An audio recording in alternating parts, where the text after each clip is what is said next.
Petugas di Submedan melaporkan penjual martabak ke polisi usai video dugaan pemalakan petugas kepada pedagang martabak viral di media sosial.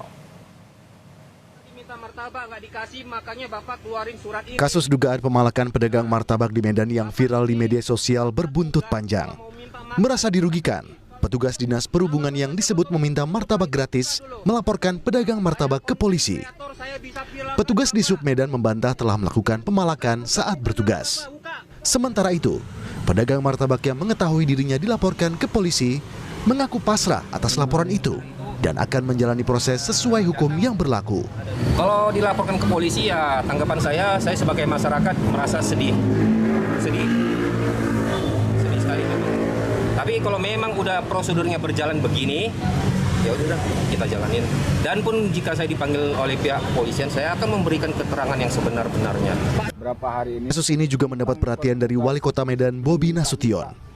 Bobi menyayangkan langkah petugas di Sub yang sudah melaporkan pedagang ke polisi. Kalau misalnya dari personel kita, ngapain kita ini melayani ya.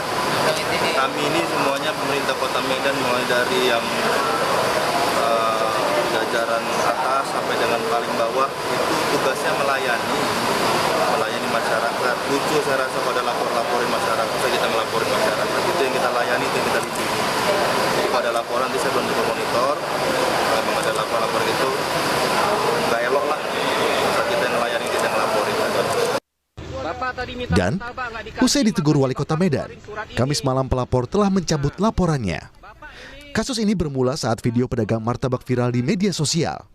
Dalam video yang beredar, petugas di Sub disebut mengeluarkan surat himbauan agar tak parkir di trotoar karena di Sub tidak diberi martabak gratis. Tim Liputan, Kompas TV.